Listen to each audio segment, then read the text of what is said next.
chapter 26, and we're going to read the verse 12. At tayo po papasalamat sa Diyos because the Lord has given us opportunity to experience His presence in this celebration. At bilang pag-aaral sa salita ng Diyos, I want you to stand on your feet para dalian. And as we read this passage, Genesis chapter 12, verse 12, let us read it with reverence and also with listening ear. And we believe that God has a hundredfold blessing for each one of us. Sabi sa ating talata sa Genesis chapter 26 and verse 12, then Isaac sowed in the land and received the same year a hundredfold. Sabi mo sa katabi mo, hundredfold. Hundredfold. And the Lord blessed him. And we believe that this year, the same year, Hundredfold. he received the hundredfold. Thank you for ating manalangin, Panginoon. We thank you, Lord, for your word. We believe, oh Father God, that you have given us the hundredfold harvest this year. At naniniwala kayong Panginoon that you're going to speak to us in a mighty way. Speak to our hearts. Speak, oh Father God, to every individual that will be displaced with hundredfold anointing from the Almighty God, who is the author of hundredfold. We give you the glory. In Jesus' name we pray. All God's people say aloud. Amen. Amen. Sabi po sa katabi ko, hundredfold. Hundredfold. Say with the anointing, hundredfold. Hundredfold. Today is our hundredfold conference. We will be seated right now in the presence of the Holy Ghost. Today is the hundredfold conference, and we're going to read later. The Lord bless you and keep you and make His face to shine upon you. Mamaya na lang pagkatapos na tayo kumawin. Muna kayo. Muna kayo. Mamaya na lang. We will sing later. Muna. Bag mo? Ano? Mamaya. Nandiyan lang yun. Hallelujah. Thank you, Jesus. Hundredfold, and we want to give you the glory for this wonderful afternoon, morning that God has given to us. Sabi sa ating talata that we repeat, and Isaac sowed in the land and received the same year a hundredfold, and the Lord blessed him. By the way, today is your hundredfold day, and we believe that you are going to leave this place with hundredfold anointing from the Almighty God. Also, this week is your hundredfold week. You are going to hear hundredfold message. It will be imprinted in your heart and your mind, and you're going to experience hundredfold harvest, because the Bible says in verse 12 of Genesis chapter 26, in the same year, he received a hundredfold. Now, in the same year, sabi sa ating talata, hindi next year, but in the same year. Sabi sa ating talata, hindi next month, but in the same time, the Lord is going to give you the hundredfold. At praise God, because hundredfold anointing is for God's children. Sabi sa ating talata sa verse 12, and he received the same year a hundredfold. What is hundredfold? Let me explain to you the hundredfold. Hundredfold is limitless harvest or limitless increase. Walang limit na increase that cannot be computed by human mind. Hindi kayang i-compute ng logic. Hindi maipaliwanag ng tao. Yan po ang hundredfold. And we want to thank God because the Bible says a hundredfold is for the children of God. Si Isaac received a hundredfold from God. At the same time, the same year, at during crisis, si Isaac nakareceive ng hundredfold. Then po, may crisis sa buong mundo. Tumataas ang gasolina, and of course, ang mga bilihin tumataas. But praise God, in the time of famine, the children of God have hundredfold. Unang-una po, sabi sa verse 1, ang ating pong talata, ang ating pong verse 1, ay sabi, and there was famine in the land. Tandaan niyo po, in the famine, there was hundredfold. Yung mga tao nakakaranas ng famine, ng tagutom, pero mayroong hundredfold ang mga anak ng Diyos. May tagtuyot sa mga tao na walang Diyos, pero ang mga tao na nanampalataya sa ating Panginoon, they receive a hundredfold. And I believe that today, you're going to receive your hundredfold. Before you leave this place, there is a hundredfold surprise that God is giving that day. And this is not the words of a man, this is the word of God. Hindi ito salita ng tao. Hindi salita ng Diyos. Ang salita ng tao ay nakakabaliw, pero ang salita ng Diyos nakakaaliw. That's why today, be ready to receive your hundredfold, because God is going to impart to you a hundredfold blessing, a hundredfold mindset, a hundredfold heart, a hundredfold character, a hundredfold attitude that will bring you to the hundredfold life. And I believe that this year, sabi ko sa ating talata, the same year, you receive a hundredfold. Kahit na may tagutom, may hundredfold blessing ang mga anak ng Diyos. Kahit na may crisis, may hundredfold ang mga anak ng Diyos. Kahit na tayo nakaranas ng pagtaas ng gasolina, mga bilihin, pero ang anak ng Diyos, we will enjoy the hundredfold anointing from the Almighty God, because He is the author of hundredfold. In the same year, you receive a hundredfold. And if you are ready for your hundredfold right now, sabi mo sa tabi mo, ready na ako. Ready na ako. Ready na ako. Ready ka na ba? That today, these words are the words of a man, It is the word of God. A hundredfold harvest is available for you. A hundredfold anointing is available for you. A hundredfold, blessing is available for you. And that's why God will respect what you expect. What you expect, God will respect. Kung in-expect mo na meron kang hundredfold blessing today, then it will be yours before you leave this place. If you are expecting hundredfold, anointing for your family, it will be yours because it is God's who said there is a hundredfold for God's children. In the same year, in the times of famine, nakareceive sila ng hundredfold. And hundredfold is supernatural because it is not the works of a man. Hindi yan gawa ng tao, ang hundredfold is supernatural. Hindi yan gawa ng tao, gawain ng ating Panginoon. That's why God is going to move in your life today and you will receive a hundredfold anointing. In your health, you will receive a hundredfold anointing. In your finances, God will give you a hundredfold blessing. In your spiritual life, you will receive a hundredfold because the Bible says in the same year, He received a hundredfold and the Lord blessed him. And today, how to receive a hundredfold? Tatlong bagay dapat natin tandaan paano makareceive ng hundredfold. Unang-una po, tandaan po natin, sabi sa ating talata, a hundredfold is for children of God. A hundredfold is available for everyone who wants to receive it. A hundredfold is, given to the children of God in spite of hardship. Paano makaroon ng hundredfold? Tatlong bagay that I want to imprint in your mind. Three things that I want to imprint in your heart. That in this year, you have the message of hundredfold. That is limitless increase. That no human being can compute. That no human being, can explain bakit may hundredfold ang mga anak ng Diyos. Tatlong bagay po ang dapat nating tandaan. Unang-una, sabi nga sa verse 1, tandaan po natin sa verse 1 and verse 2, ito po yung unang point. And there was famine in the land, and beside the first famine that was in the days of Abraham, Isaac went into Abimelech, king of Philistines, unto Gerar. And verse 2, and the Lord appeared unto him, and said, Go not down into Egypt, dwell in the land which I tell you to go. Sabi ng ating talata, unang-una, how to receive a hundredfold. First of all, you hear the word of God. Sabi mo sa kapatid mo, hear the word of God. Hear the word That's of the God. first thing about hundredfold. Ang salita ng Diyos ang dapat nating marinig.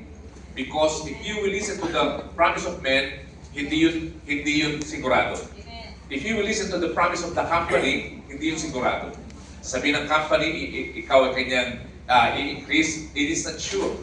Or to the man, it is sure. Pero pag ang Diyos ang sabi, you have a hundredfold, it is very, very sure. That's why you hear the word of God, first of all. It is not the words of a man, it is the word of God. God is the engineer of hundredfold anointing. God is the author of the hundredfold anointing. God is, the architect of hundredfold anointing. And the Bible says in the same year, he received a hundredfold. That's why, if you came here with disappointment, you will leave this place never the same again. Your disappointment is divine appointment from God. You are here because God has chosen you. Ang iba na sa party, ang iba na sa swimming fair tayo sa presensya ng ating Panginoon. Because God wants to impart to you a hundredfold anointing today. And when you hear the word of God, they are not the words of a man. It is powerful. It is the word of God that is the will of God. Ang salita ng Diyos ay kalooban ng Diyos. And that's why, as you listen to the word of God today, that is the first principle of receiving a hundredfold anointing. That's the first principle of receiving a hundredfold blessing. A hundredfold harvest. It is supernatural. Hindi mo gawa yan. Kahit na magaling ka, maraming matalino. Maraming graduate ng UP, maraming graduate ng UST, maraming graduate ng mga iba't ibang universidad, pero wala silang hundredfold. Because hundredfold is not from your school. Hundredfold is not from university. Hundredfold is not from your company. Hundredfold is not from your employer. Hundredfold is from the Almighty God. And you are hearing the word of God today. Palakpakan natin ang ating Panginoon. You hear the word of God. Ang salita ng tao nakakabaliw, pero ang salita ng Diyos nakakaaliw. That's why as you listen to the word of God today, you are receiving the hundredfold message. You are receiving the hundredfold mindset. You are receiving the hundredfold heart. You are receiving the hundredfold attitude. You are receiving the hundredfold character. And when you are ready for the hundredfold, I'm telling you the same year, not next year, to this year, you shall receive a hundredfold. Lahat na nakawakan mo pagpapalain ng ating Panginoon. Whatever your hand touch upon shall prosper. Lahat ng pag-pray mo may katugunan ng langit. Because a hundredfold anointing is given to those people who hear the word of God. Not the words of a man, but the word of God. And the Bible says in our text, Genesis chapter 26, verse 12, there is famine in the land. And God said, don't go to Egypt, because Egypt is the the great pastor during the time. Sabi ng, ang Egypt na pakayaman ko during the time, sabi sa verse 2, si Isaac nagplano pumunta sa Egypt. Pero sabi ng Panginoon, huwag kang pumunta sa Egypt. Go to the land, I'm going to bring you. And praise God, because Isaac heard the word of God. And when you hear the word of God, automatically, you are a candidate for 100-fold today. And if you are hearing the word of God today, receiving the word of God in your heart, 100-fold blessing is going to be imparted to you before you leave this place. You are now in the 100-fold territory. And you are a candidate for 100-fold. Ang tinatayuan mo ngayon is a 100-fold territory. And because you are now standing in the 100-fold territory, and when you receive the 100-fold from the Almighty God, don't worry, because the Lord is going to bring changes in your life. There is a 100-fold harvest that God has prepared for you today. There is a 100-fold anointing that God has prepared for you today. There is a 100-fold blessing that God has prepared for you today because you hear the Word of God. And praise God, because you hear the Word of God, a 100-fold is available for you. First of all, hear the Word of God. Pangalawa, sabi sa ating talata, sa verse 2, it says here, and the Bible says, and the Lord appeared unto him and said, go not thou in Egypt. Huwag kang pupunta sa Egypt. Egypt is the great pasture. Para ngayon, pag sabi mo pupunta sa Amerika, nasa great pasture ka na.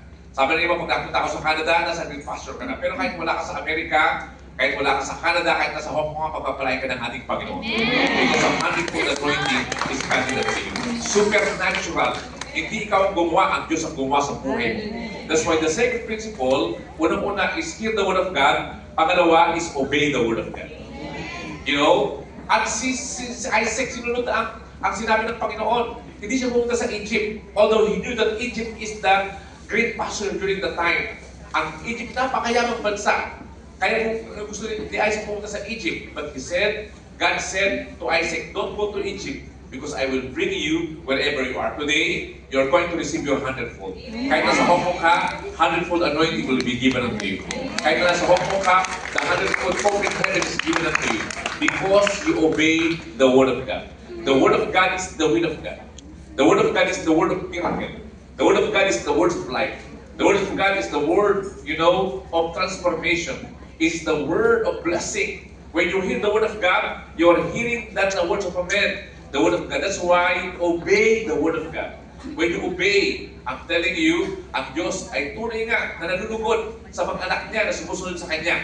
And I'm telling you, the Lord God Almighty is going to grant to you your 100-fold prayer today. If you are praying for 100-fold, maybe you are disappointed, today is your divine appointment with God. You have 100-fold supernaturally. Hindi gawa ng tao, gawa yan ng Diyos. Hindi gawa ng talino mo, gawa yan ng Diyos. Hindi yan gawa ng kalakasan mo, gawa yan ng Diyos. I receive a 100-fold blessing. Na ako'y nagkasakit na sa October, sabi ng doktor, hindi ka na makalakad. But praise God, the Lord healed me from the crown of my head to the sole of my feet. At doon ako nilalapakin sa ibang lugar. Halos libo laman po ako ng aeroplano every week. We went to Ilocos, we went to Apari, we went to, to Isabela. Last week po, nasa Masbate kami. Then nagpunta kami sa Leyte, sa Cebu, and different places. Kung kailan ako nagkaroon ng sakit, doon ako pinagaling ng Panginoon din sa iba-ibang lugar. And today, your problem is not the end of life. Your problem is the beginning of miracle. Kaya natin lang muna last Wednesday, from Leyte. And praise God, next week na naman po, we are going to different places again because I receive a 100-fold blessing from God. Nakakalakad na ako, nakapunta pa ako sa iba't ibang lugar. And because there is a 100-fold blessing for the children of God who hear and obey. And I'm telling you today is your 100-fold day. 100-fold anointing. 100-fold harvest. I'm telling you not only spiritually, but also physically. The Lord is going to heal you. Your cancer is healed right now. Amen. Your leukemia is healed right now. Your arthritis is healed right now. Your liver is healed right now. Your kidney is healed right now. Because your brain is anointed. Your heart is anointed. Your liver is anointed. Your kidney is anointed. Your bone is anointed. Your blood is anointed. And you are anointed. You have a 100-fold blessing from God. You heal and you obey. At pangatlo po, last but not least, I don't want to speak longer. Sabi sa ating talata sa verse 12, in this passage, only three principles. First of all, here, the second thing is obey. Pangatlo, sabi dito sa ating talata, sa ating verse, and then Isaac sowed in the land and received the 100-fold it is shield, and the Lord bless you. Pangatlo po is share. You know, sabi mo sa atin mo, share. Give, obey, and share. You know, it is better to give than to receive. When you are a giver, you are the first beneficiary. Amen. Ikaw lang ang pinagpapala ng Panginoon pag ikaw ay giver. Yes. Even sa Amen. pagkain, give, receive. When you exhale, you know, give, inhale, receive, inhale, and then exhale. I'm telling you, that is the normal life. The same thing with us. Pag ikaw ay receive lang ng receive, inhale lang ng inhale, mamamatay ka. Pero pag ikaw ay inhale, maluwan sa buhay. The same thing in life. You know when you share. You know when you receive, the more you give, the more you're going to receive from God. That's why today, give your talent to God. Give your life to God. Give your passion to God. Hindi ka mawawalan, madadagdagan ka pa. Hindi ka mawawalan, dadagdagan ka pa ng Panginoon because you know how to give and receive. Some people, they only want to give, receive, and receive, and receive. But they don't want to give. That's why yung kanilang blessing, namamatay na. But I'm telling you, the children of God, there is 100-fold blessing. Because we inhale, we exhale. We receive and we give. And we give our lives to Him. And when you give your life to Him, it is not a waste, it is a great investment. That is the third principle. Simple naman po. You know, una-una, heal. Pangalawa, obey. At pangatlo, you share. And the Bible says, at the same meal, He received 100-fold. Sabi pa sa verse 13, meron pa tayong bonus sa verse 13. Sa New King James Version, sabi, and the man began to prosper, you know, and he continued prospering until he became very prosperous. Sabi po sa New King James Version, the man began to prosper. Nagsimulang pagpalain ng Diyos si Isaac. And he continued prospering, nagpatuloy. At pangatlo, sabi doon, until he became very prosperous. Yayaman ka ng yayaman. Amen. Sa biyaya ng Panginoon, ulan ka ng ulan. Verse Sa 13. biyaya ng Diyos, you have a 100-fold blessing. Yun pa rin, yun. Because today, it is your 100-fold day.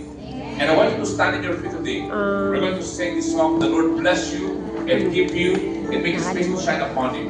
And if you are ready for your 100-fold blessing today, today is your day that the Lord has made. Huwag ka talampasan ng blessing today. Huwag ka talampasan ng pagpapala. Iba dinaan lang ng pagpapala, dumaan lang ang pagpapala pero walang nangyari. Today, hindi tayo nalampasan ng pagpapala. Because ang pagpapala ng Diyos ibubuhos sa buhay mo. And you shall enjoy a 100-fold blessing today. You shall enjoy the 100-fold harvest today. 100-fold healing, 100-fold breakthrough, 100-fold miracle, 100-fold, harvest, 100-fold mindset, 100-fold attitude. As we sing this song, the Lord bless you and keep you and make His face to shine upon you. Receive your 100-fold anointing today. There is anointing of 100-fold. This day is your 100-fold day. You came here with heavy burden, but the Lord is going to minister to you 100-fold blessing. As we sing this song, the Lord bless you and keep you and make His face to shine upon you. Receive your 100-fold. Because your 100-fold harvest is ready right now. It is ready right now. It is available right now for you and your children and your children's children. And today is your 100-fold day in Jesus' name. Yes, oh God.